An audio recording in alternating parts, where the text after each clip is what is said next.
Yes. list of folks. I like They that. won't be evaluating them on the spot, no? No, we will evaluate them in that meeting that we come to. We can have more formal conversation then. Right. And it could be that we'll come to the meeting on Monday and say, this was an impossible task, we need more time.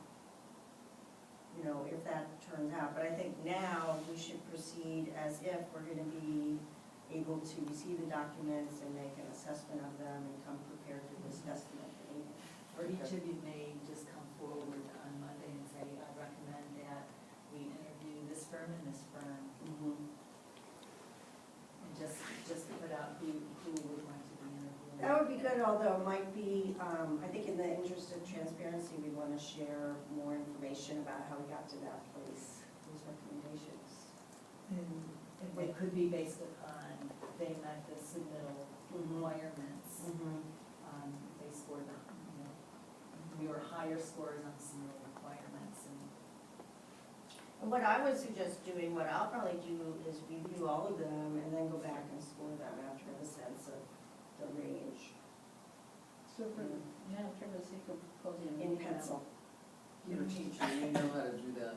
Can we just, then let's just, as was recommended by legal counsel, as discuss and approve selection, Yeah. that gives us the Yeah. leeway slash approve, to be able to adapt to whatever we find on Friday, and how much work we get done on our own scoring to be in place in advance. Okay, are we in agreement on that? Do we need, Yes. so we won't be, As long as you taking get a vote on the this. documents to me by the weekend. We'll be shooting. They're immediate, they're public documents.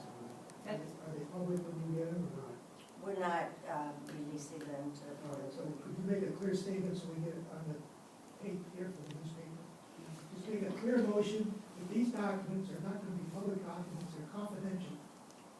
They're not gonna be available to the public. That's what your motion is, is that correct? No, let me make, I will, Madam Chair, may I make a motion? Yes, please do.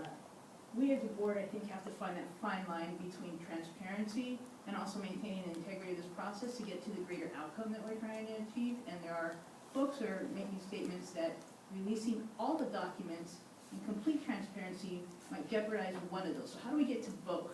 How do we get to some transparency that's adequate and appropriate and relevant and is gonna meet the needs of at least telling folks who are we considering? And how do we still maintain the integrity of the process of searching and selecting a firm? And so my motion is that we actually list the names of the firms, as we've done in protocol with others. That, to me, because we don't even have to do that. I think that's part of that compromise on transparency. Folks can look those folks up, do whatever they like to do with that. And then at the same time, maintain the integrity. If there's somebody here who's gonna make an argument that not maintaining the integrity by whole